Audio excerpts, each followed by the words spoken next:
गोंदिया जिले में social media पर doctor Baba Saheb Ambedkar के खिलाफ कथित आपत्तिजनक पोस्ट करना एक युवक को भारी पड़ गया। डुगीपार पुलिस ने आरोपी गौरेश बावनकर को गिरफ्तार कर लिया है। आरोपी पर एट्रॉसिटी एक्ट सहित कई धाराओं के तहत मामला दर्ज किया गया है। बताया जा रहा है कि सड़क अर्जुनी तहसील के कोसन तोंडी गांव निवासी गौरेश बावनकर ने फेसबुक पर डॉक्टर बाबा साहेब आम्बेडकर के संदर्भ में कथित अभद्र पोस्ट शेयर की थी। पोस्ट वायरल होते ही आम्बेडकरवादी संगठनों और स्थानीय नागरिकों में आक्रोश फैल गया। इसके बाद डुगीपार पुलिस थाने में शिकायत दर्ज कराई गई।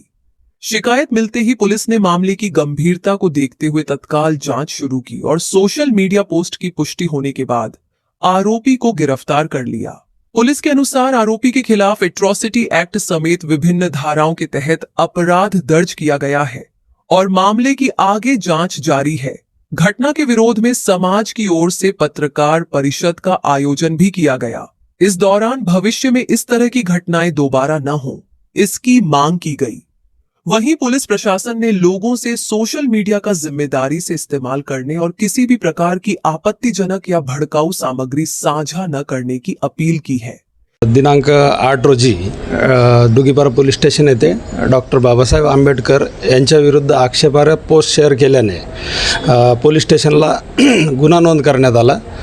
सदर गुन्ह्यामध्ये गौरेश बावनकर नावाच्या इसमाला अटक करण्यात आली असून BNSचे विविध कलम तसेच ॲट्रॉसिटी कायद्याच्या विविध कलमांवर गुन्हा दाखल करण्यात आला असून त्याला अटक करून तो सध्या भंडारा जेल येथे MCRवर आहे।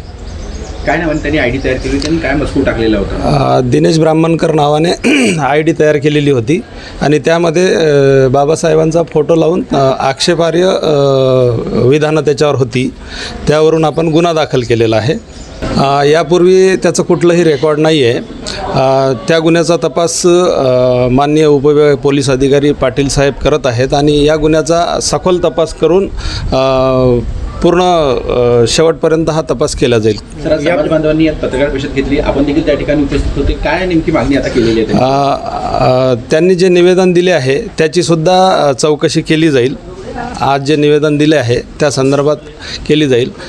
माझं आपल्या माध्यमातून एक आव्हान आहे की लोकांनी कुठल्याही अशा प्रकारच्या ज्या पोस्ट आहेत आक्षेपार्ह, ह्या पोस्ट कोणालाही शेअर करू नये, पसरवू नये, कारण हा एक दंडनीय अपराध आहे, कारवाई होऊ शकते। म्हणून माझ्या आपल्या मार्फतीनं सर्वांना आव्हान आहे का अशा प्रकारच्या पोस्ट कोणी शेअर करू नये किंवा पोस्ट करू नये। कोसमतोंडी येथील श्री गौरेशजी बावनकर यांची ती फेसबुक आयडी आहे। त्यांनी बनावट दिनेश ब्राह्मणकर नावाची एक बनावट आयडी तयार करून अशा प्रकारचा कार्यक्रम त्यांच्या वतीनं सोशल मीडियावर महामानवांची, महापुरुषांची बदनामी करण्याचा कट कारस्थान जाणून बुजून त्यांच्या वतीनं सुरू आहे। म्हणून काल 60-70 समाज बांधव, आमचे बौद्ध समाज बांधव सडक अर्जुनी तालुक्यातील तक्रारकर्ते श्री रोशन बडोले व इतर समाज बांधव, दुसरी तक्रार श्री विदेश टेंबुर्ने आणि इतर समाज बांधव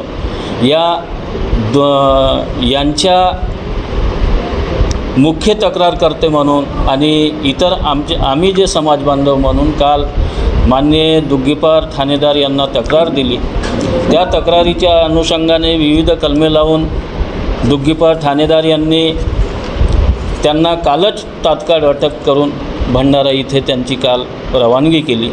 डोंगरे साहेबांनी जे DYSP आहेत त्यांनी सांगितलं की आज त्या गौरेश बावनकर नावाच्या व्यक्तीवर ॲट्रॉसिटी अंतर्गत गुन्हा दाखल झालेला आहे आणि ती केस आता त्यांच्या कार्यालयामार्फत चौकशी सुरू आहे आणि चौकशी अंती त्याच्यावर जी कारवाई होईल ती कठोर शिक्षा देण्याचं काम तर न्यायालय करतो, ते न्यायालयाच्या अधीन असेल। परंतु आमची मागणी आहे की संपूर्ण आता ही जिल्ह्यामध्येच बाब गेली, जिल्ह्यातील बौद्ध समाज बांधवांच्या वतीनं त्यांच्यावर कठोर कारवाई व्हावी। भविष्यामध्ये कोणताही व्यक्ती जिल्ह्यातील, मग तो कोणत्याही समाजाचा असेल, अशा प्रकारचे घृणास्पद कृत्ये, जातीजातीमध्ये तेढ निर्माण करणे, महापुरुषांच्या विचारांचं विविध प्रकारचे ते विद्रुपीकरण आहे चित्रांचं, ते करणे, त्यांवर तेढ निर्माण होईल अशा प्रकारचे लेख, संदेश सोशल मीडियाच्या माध्यमातून प्रसारित करणे, असा प्रकार भविष्यामध्ये होऊ नये हीच आमची मागणी आहे।